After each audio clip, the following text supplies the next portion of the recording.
For week 12, Genevans, we had a good one. I mean, it started for some of us in a pub watching the Packers and the Lions on U.S. Turkey Day. The only upset of the Turkey Day, actually, was the one that we were privy to, although some people did have to leave early. Started off a great week, continued on Friday, capped off on Sunday, but Monday nighter, two matchups were actually decided based on the Monday nighter. I know this because I was up watching it, and that's why these little guys still exist. Super exciting in the NFL, but even more importantly, way more exciting in our league. If you're watching, why am I so hyped up when none of the spots actually changed? Because the matchups all matter right now. We are getting down to it. This is why you play. Week 12 has a huge impact rolling into week 13. It's all going to be decided in the next couple weeks. Playoff spots, who wins the money, all that fun stuff. So I'm going to stop talking. Well, I'm going to keep talking, but, cut the video. Let's get to the next part. Week 12 is in the books, and for the NFL people out there, this is leading us into the playoff chases. However, for fantasy people, which I know we all are, we are already in our playoff push, and this is really the last couple weeks to make some key changes and some key movements. Some people have clinched now, and some people might be mathematically out of it. So we're going to spend a bit more time on that. Let's see if I can follow through this time and be a little bit shorter, but there's just so many NFL stories I want to talk to, and many of them do bleed into our fantasy. I think for the first one, we got to talk about the early games. They did change a few things. A few of us had to rearrange our rosters, make some picks before we wanted to in terms of injuries. It does influence that with the extra couple days off. And realistically, we did it for 3 blowouts that we expected to be blowouts. Now, the scoring was high, so for fantasy people, all the people that were supposed to score mostly did, so not a lot of disappointment there. The only really big surprise, Green Bay over Detroit, and we knew that right away, so there's some Detroit people, depending on who you had, that might be a bit disappointed, but at the end, their run really did catch up. It's really just kind of the Gibbs owners and definitely the Detroit kicker owners that might be feeling a little bit sore. Realistically, though, the days went off pretty smoothly in terms of Thursday and Friday. I would say, though, with the divided America, I can't imagine it's been a lot of fun to sit down at large tabled gatherings like this with your extended family. Hopefully, conversations don't bleed into the political, and with the recent elections and abortion laws being such a swing, and obviously elections coming up and the war in the Middle East, there's a lot of things that could probably get people's uncles and aunts off topic in a very uncomfortable way. But from what I understand, at least NFL kind of helped you out there, as the most contentious overall conversation in the country on Thursday happened when 77-year-old Dolly Parton walked on the stage for the halftime show at the Dallas Cowboys game, really getting most base people on the table to start the controversial conversation that started with the words, I don't know, would you? If that can help bring America together, then Dolly Parton is once again being a saint. Not only did she do 20 minutes on the stage, no lip synced, with people 1/4 of her age not being able to do that, do remember what she did over COVID times and a lot of the money she gave for vaccine research, and she has literacy programs. So she actually might be America's hero, also by saving Thursday. Moving on, though, that Sunday, that meant that there was less games, so more attention on the games. Now, one of the positives, scoring was a little bit back this week. Not crazy, and there wasn't a lot of crazy games, but heading into week 12, just a few quick stats for you. Lowest passing yards per game since effectively they started keeping that stat, so that's been about 60 years. That's not great. Highest sack rate since 1998, and as a lot of people know, when you get quarterback sacks, it does tend to end a lot of drives. There's a huge percentage when you are sacked that you don't convert. Field goals were at an all-time high, great for our kickers, but not good for the rest of our rosters, and some of our rosters don't even have kickers. And touchdowns were the lowest they had been since the mid-2000s. So coming into this week, the fact that even though some of the games weren't close, a lot of the big offenses came out and offensed, which was great for a lot of our teams. You'll know that because if you scroll through most of the league matchups, there were more greens than reds this week, which is typically, at least a good start. If you use 48 combined total points as kind of a metric for a decently scored game, there was at least 7 this week that hit or went beyond that, which we haven't been able to say in the last couple weeks. Take Pittsburgh Steelers, for example. They obviously had an offensive coordinator that since they've had him, Matt Canada, I hate that Canada's his last name, so there's people out there that are going to blame the fact that he's not American. He's not Canadian, it's just his name, I think. Since he became part of the Steelers organization, they essentially haven't had a 400-yard total offense game. The second he leaves, they bounce back. How might that impact our fantasy rosters? Let's see if the 1 week, sometimes that coaching bubble happens. You get the 1 week of the FU to the coach, and then they go back to normal. Maybe not. Maybe Pittsburgh's offense will be a little bit more stable and something people can bank on. I don't know. Up to you. You can take that. But I'd say the biggest one, I mean, we had a couple tight games and a couple going down to the last field goal. One I'm going to mention later, but for a different reason. But the game of the week was likely Buffalo against Philly. Not only was it probably the most important game in terms of two highly touted teams that need to make either a lock on the first overall seed in the NFC, or for the Bills trying to get back into the playoff contention. As of right now, if the league stopped, I don't believe they would actually make the playoffs. And it really came down to some big plays. I mean, a lot of offense. The defense was a little bit more scarce, but for our fantasy rosters, this was great. A lot of us have a ton of those players on our teams, so we were probably pretty happy for the most case. Even people with Gabe Dave actually got points this week, although he may have been on your bench. I think the Philadelphia game has matched what most Philadelphia games have been. They look overmatched. They don't look necessarily like they're in control. Then suddenly, for just like the last little bit, they make a couple pushes, a couple runs, and then they somehow win, and you feel good in the end. If you haven't seen the end of the game, it's worth a watch. Probably the most impressive regular season field goal that I can remember. 59 yards in the rain, not favorable conditions, to tie it. Playoff kicks are their own little kind of chestnut. But in terms of regular season, I got to think that's one of the most important. Let's see how that kind of rolls moving on. It does kind of lead us to the parts of the season that you want to pay attention to, because they will have an impact, I would think, on our fantasy play. There's some teams that are trying to lock down that one seed. Say, for instance, in the AFC, it is hectic, not just to make the playoffs, but if you froze, if you took whatever the scores were at varying points over this past week of football, 4 different times there would have been a different number 1 seed in the AFC. So not only is the fight for that 6th and 7th playoff spot going to be fierce, to get that bye is going to be important to a lot of teams. So how they choose to kind of approach those matchups might be important. Versus the other way around, our other field goal kick to end all field goal kicks, the Patriots went down for a tying field goal, and it was essentially a toe poke, and mysteriously they missed, meaning that they are a lock right now for at least one of the top 3 picks in the draft next year. So I got to think, Patriots fans probably are overall okay that they lost to the Giants, because it actually increased their odds. I'm wondering, Bear fans, how you feel. It was a pretty anemic Monday nighter with Minnesota and Chicago. Chicago's not really looking like they're going to be a playoff hopeful. They really would have to go on a run and get a lot of help. I know they're kind of showing off Fields to see, is he going to be the guy? If you're not aware, they also have the Carolina Panthers, which is currently the number 1 overall pick. Had they lost that game, they would be getting the number 1 and the number 4 for next year.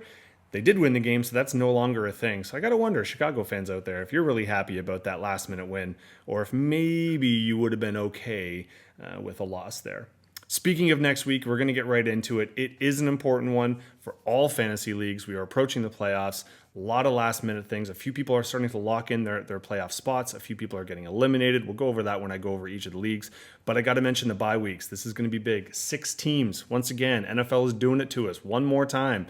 I believe next week there's still byes, and then after that, I don't think there are anymore. But for this week, the Giants probably doesn't affect too many other people other than maybe some wide receivers, but definitely Barkley. Minnesota, we do have some of their receivers, right? They're tight end, top tight end in the league. That's going to have an impact. Chicago, again, people are in love with Fields. You got Moore, right? The revolving running backs.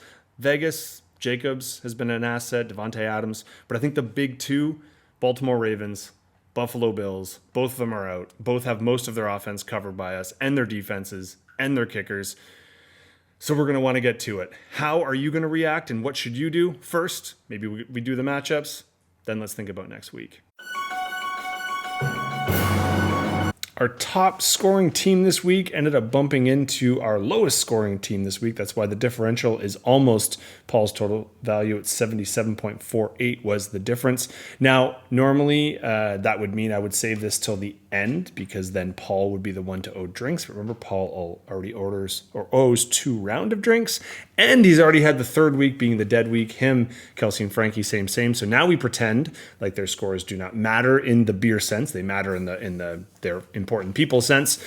So we would be jumping to the second lowest, which I will get to on the last game that I will cover. But Raph, James, how did you do it? Quarterbacks mainly, I would say. I mean, you had our second highest scoring quarterback in Hurts and our QB4 in CJ.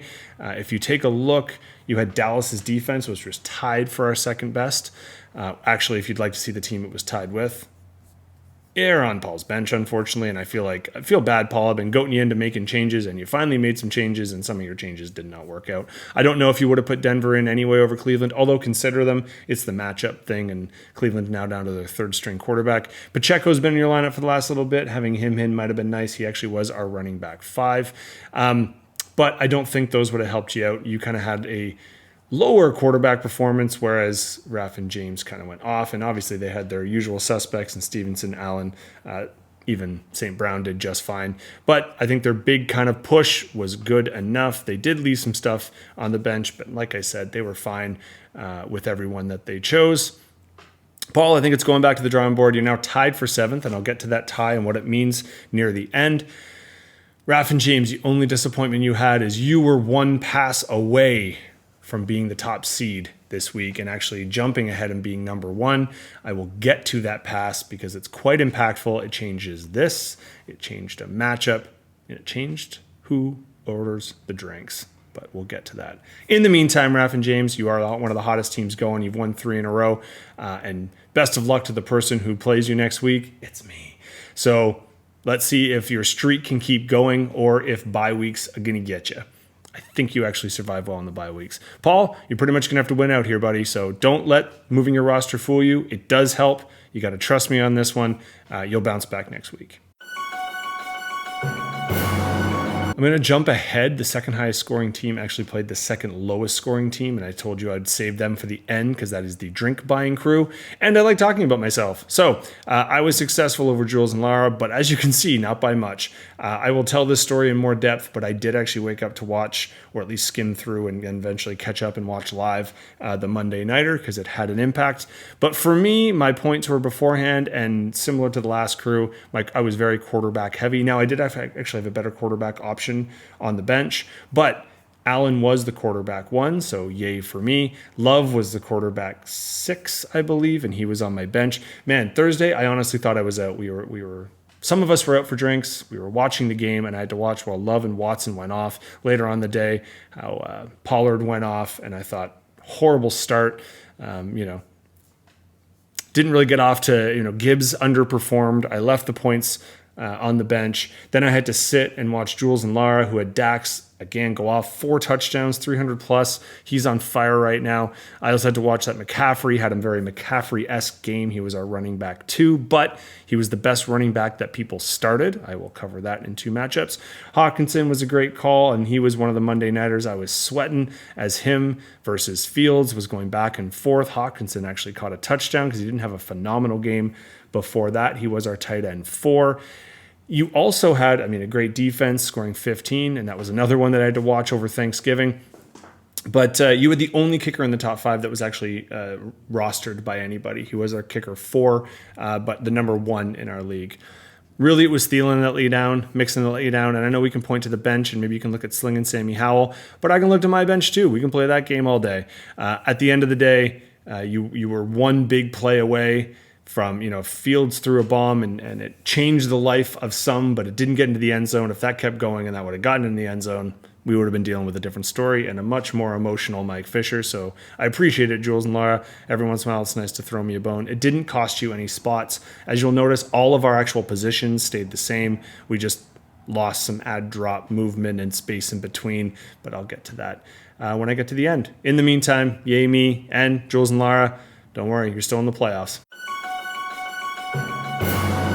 Now to tell the story of when I woke up this morning watching the game. I won't walk you through the whole thing. It was actually not a great game. Not a lot of offense, but for those of us who did not want there to be a lot of offense, we could be happy. In this particular case, Jackie was one of those people. She did not wake up for the game. She was very clear on that.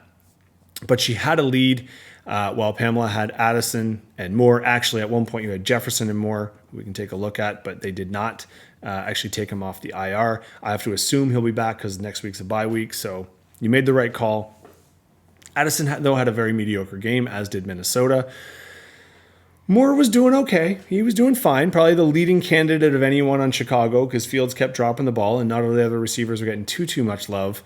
But with a minute left, Jackie still had the lead. And then Moore caught a ball over the middle for about 28 yards, I believe, around the 30 mark, let's say. That put Moore over the 100 yard stipulation, so you got the bonus points. That was enough for you to win by a very, very slim margin. I will save you the math and say it's 1.84 points. Yowza, that was tight. Now, why is that big? Number one, it lets you keep the number one spot. Number two, we're going to find out that what keeping the number one spot did for you this week, and I will save that information for later.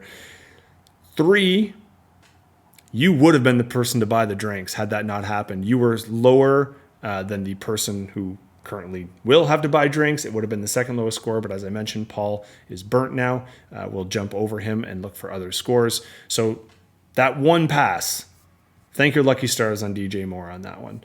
Jackie, I'm sorry. It sucks. Your quarterbacks did overperform, which was great. Ridley had another good performance, so you got to be happy that he seems to be rebounding.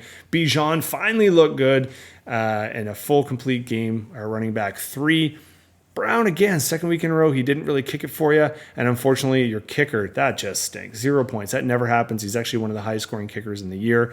Nico Collins might have helped you out. As of Najee, you put one of those in, you're probably there, but ifs, buts, candy nuts. We've played that game before. You got some bye weeks coming up next week, and you got a huge matchup. So you retained your 3 spot. Pamela's got her 1, but I think both of you are looking for a rebound next week. I mentioned that Kelsey and Frankie's team, well, I alluded that there was a second highest scoring team, and only by decimal points did Kelsey and Frankie just slightly go over top. But the team I was talking about from before, the second lowest scoring team that will owe the round of drinks. I'm sorry, Kate and Nick, you've lasted this long, but unfortunately it's going to fall on your shoulders.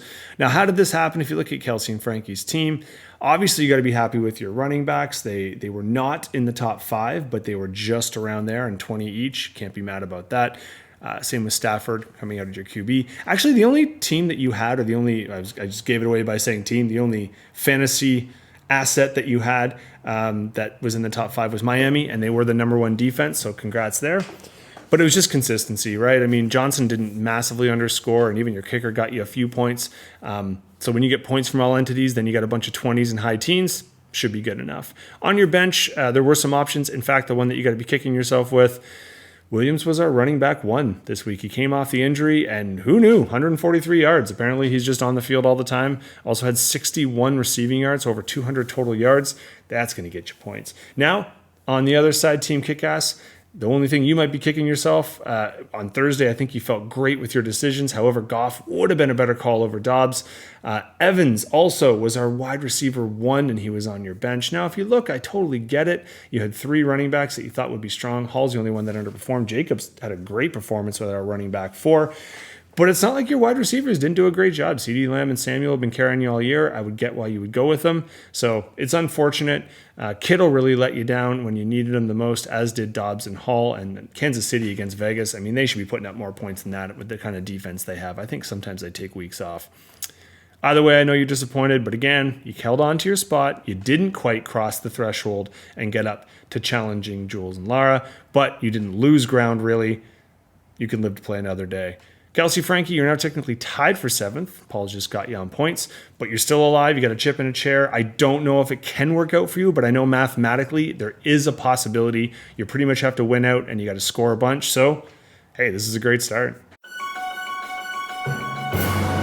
We've seen the scores and I've talked about them enough, but I'm going to slide down here just to take a look. As I mentioned, 1 through 8 looks the same, but technically we do have a tie for 7th and a tie for 5th. Now, points for and against will always kind of measure, or not against, sorry, those don't matter at all. Just points for will end up chiming in. But do remember, we do have 3 weeks left. This is your schedule, so you can take a look who you're playing, because that's going to matter almost as much as your win-loss. If you can take someone down who's in front of you, obviously you bridge the gap, plus you gain some of the valuable points that you might need to help make the playoffs. The other thing that I mentioned that Pamela got from this win that she probably feels good about, even though she underperformed, she just clinched a playoff spot. That's what this little star means. So even if she loses the rest of the games, she will at least finish 4th, and she is guaranteed a spot in the top 4. We're all could be so lucky, and within the next couple weeks, if we have the right people win, we could have the same result. Now, speaking of the right people win, let's see who we play. Raf and James, you're looking strong. Like I said, hottest team, 3-game win streak. You're looking pretty good. Going to be a tough matchup for me. I do have some bye issues, as some other people do as well. I think it's interesting here, looking at our 1st through 5th and just taking a look at the matchup so you can get an idea what I'm talking about. Look at that. Both quarterbacks out. We got running backs and wide receivers out, and key ones. We got a kicker who was actually drafted quite high out. Flex, RB, defense. All right, so it is quite a big week as it relates to our buys, which I'll get to in just a sec. We have a battle for the tie for 7th, so there will be no tie. There will be a team with 5 wins coming out of that and still a live nature. I would assume the loser, this is a loser leaves town match. I think the loser is actually mathematically out of it. And then we've got the matchup here, super interesting, 3 versus 4, probably in terms of the highlight matchup of the week. What this means, both teams, you are currently in the playoffs. I'm sure you'd love to take the tie and just keep things as is, but Jackie, you get the chance to gap yourself here and actually make a little bit of space between you and the 4th, and possibly even that second tier below. Jules, this is your chance to, Jules and Lara, sorry, this is your chance to narrow the gap. If you win, you obviously would have more points than Jackie. You'd actually leapfrog into 3rd spot, making it a little bit safer, and then you don't quite have us at your heels, at least not as prominently, right? You'd have a little bit of wiggle room there. So a huge game for everybody. Like I said, every week here is going to be massive, but I showed the bye weeks, so I don't really want you to follow this advice. I don't really wish you good luck. I'm going to say good luck, but I don't really mean it. But if I'm being honest, you probably should be checking the wires. You're making some moves this week. Make sure you put your best roster forward. If I'm not mistaken, there might be some social activities that some are engaging in on Sundays. Pay attention to the Thursday nighter. Pay attention to who's playing. It's going to help you out. So that's a wrap on week 12. Week 13, it's getting exciting, folks. We're almost through this. Let's make that last playoff push.